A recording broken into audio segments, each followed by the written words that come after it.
under the private jet, but I think it's the most expensive paint job who was ever done on the G450.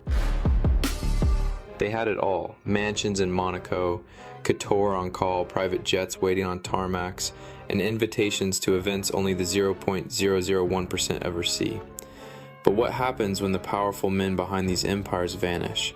This is not just a story of luxury. This is about what remains when unimaginable wealth is left in the hands of women who were once seen only as wives, muses, or caretakers.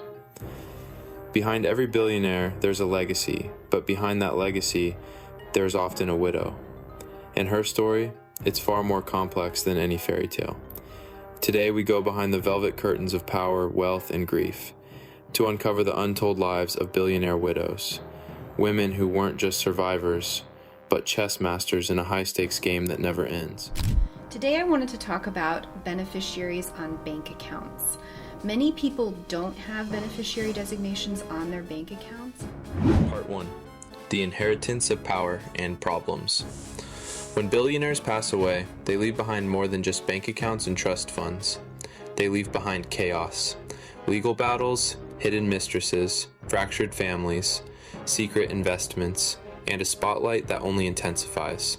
Take Melinda French Gates. To the world, she was the partner of one of the richest men alive, Bill Gates.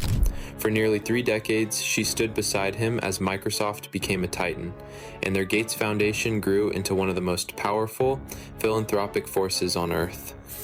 But in 2021, the world watched as that partnership dissolved.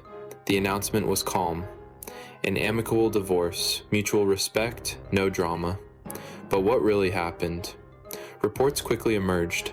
Melinda had been consulting divorce lawyers for years. Tensions around Bill's association with Jeffrey Epstein had surfaced. The image of a unified, harmonious philanthropic empire started to crack. And yet, Melinda didn't retreat. She rebranded, quietly, powerfully. She stepped out from the shadow of Bill and began building her own legacy, championing women's rights, advocating for global health, and funding tech innovation with ethics at its core.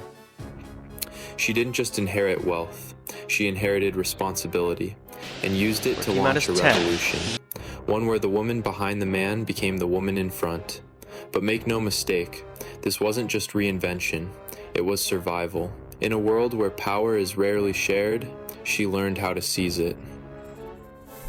The natural convergence of their visions was a marvel to behold. Part 2. The Quiet Architect, Laurene Powell Jobs. While some billionaire widows step into the limelight, others rewrite the rules of power from behind the scenes. Laurene Powell Jobs, widow of Apple founder Steve Jobs, is the ultimate example. After Steve's death in 2011, Laurene inherited billions, along with a towering legacy. Steve Jobs wasn't just a tech icon, he was a myth. And Laurene? She could have disappeared into the world of silent wealth. But instead, she became something much more strategic, a quiet architect of modern influence. She founded the Emerson Collective, a hybrid organization that blends philanthropy, media investment, and activism. She bought a controlling interest in the Atlantic. She funded educational innovation. She poured millions into immigration reform and climate justice. Yet she almost never speaks publicly about Steve Jobs. Why? Some say it's grief. Others say it's calculated. Because in the highest circles of power, silence is a language. And Laurene speaks it fluently. She's a master at deploying influence without spectacle. She wields her fortune not to preserve Steve's legacy, but to shape her own. And in a world obsessed with visibility, she proves that the most powerful moves are often made in the shadows. When I was little, younger, probably around 13 or 14, I used to dress up and go to the mall and walk around thinking someone would. Part 3. When Power Consumes Love. Anna Nicole Smith. Not every widow of a billionaire walks away with quiet dignity. Some become spectacles, headlines, warnings. Anna Nicole Smith is perhaps the most tragic example. In the 1990s, she was everywhere: Playboy model, Guess Jeans, Muse, TV personality. Then came her shocking marriage to J. Howard Marshall, a Texas oil tycoon, 63 years her senior. She was 26, he was 89. The media went into a frenzy.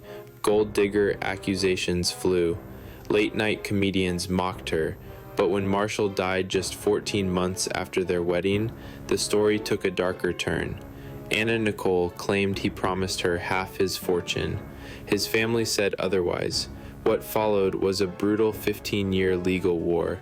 Courtroom battles, appeals, Supreme Court appearances, cameras capturing every tear, every breakdown, every accusation. Anna was fighting not just for money, but for legitimacy. She lost her son, then she lost herself. In 2007, she died of a drug overdose, bankrupt, vilified, and alone. Her story reveals a brutal truth. For some women, loving a billionaire means stepping into a battlefield, where grief is entertainment and every move is weaponized. It was the only time that I could escape home and my role as a billionaire heiress. I am so... Part 4. Billionaire Widows versus the Empire. Being a billionaire widow doesn't just mean dealing with grief. It often means going to war with an empire. Elaine Wynn, co-founder of Wynn Resorts, knows this all too well. After her divorce from casino mogul Steve Wynn, she remained a powerful figure until multiple allegations of sexual misconduct were leveled against him.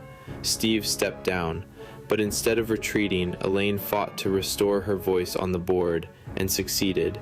She battled shareholders, legal teams, and the weight of her ex-husband's scandal.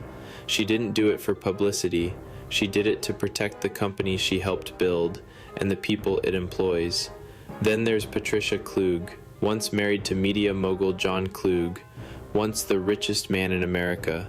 After their divorce, Patricia tried to forge her own empire, launching a high-end vineyard in Virginia. But wine, unlike media, is unforgiving. She poured millions into the project. The brand failed. She declared bankruptcy. Her lavish estate was foreclosed. The ultra-rich community she once dazzled now watched her fall. Her story is a cautionary tale. Without the right allies, wealth can disappear faster than it was earned. In both stories, one truth remains. Power does not transfer easily, even in death. And billionaire widows often find themselves not inheriting wealth, but defending it from vultures. Where do you think the most beautiful girls, in your opinion, are on this planet? I would say either Russia or Moldova, but I would say if you're gonna... Part 5. Gold diggers or gladiators. Society has always judged widows of powerful men. Too emotional? Weak. Too composed? Cold. Too stylish? Attention-seeking. Too reclusive? Hiding something. The gold digger label has been used to erase complexity, nuance, and history, but many billionaire widows are anything but passive. They are shrewd negotiators, legal warriors, and often smarter than the men they buried. Jacqueline Mars, heiress to the Mars candy fortune, was widowed twice. She's rarely seen in public, but her influence in philanthropic circles is vast. Her power is quiet, but absolute. Susan Dell, wife of Michael Dell, survived a turbulent marriage with quiet poise and now oversees powerful health foundations. Gisele Bündchen, once married to NFL icon Tom Brady, not a billionaire by herself, but part of a power couple, managed the brand, the deals, the investments. Post-divorce, she's only grown her empire. These women didn't just inherit, they reinvented, and in doing so, they challenged every stereotype about what it means to be the woman behind the man. Part 6. The price of power and who pays it. In the end, what does it really mean to be a billionaire widow? It means never fully grieving in private. It means being watched, constantly. It means lawyers, journalists, distant cousins, and foreign governments all having opinions about your next move. It means rewriting your identity, from his wife to herself. It means deciding whether to keep the estate, sell the yacht, rebrand the foundation, speak to the press, or stay silent. And for some, it means losing everything. Friends, family, respect, while still being expected to smile at galas. These women may have private islands, but the real isolation comes from the world's gaze, always wondering, did she deserve it? No one asks the billionaire husband what he did to deserve her. Part 7. Love, power, and the choice no one sees. At the heart of all this, there's a deeper question. What happens when love meets empire? Can you truly love someone who controls the world? Can you grieve when every moment of your life is tabloid bait? Can you escape the shadow of a man who shaped industries, nations, or even the future? Some billionaire widows escape, some rise, some fall. But all of them are forced to face a truth most of us never will. Power changes everything, including how you're allowed to mourn.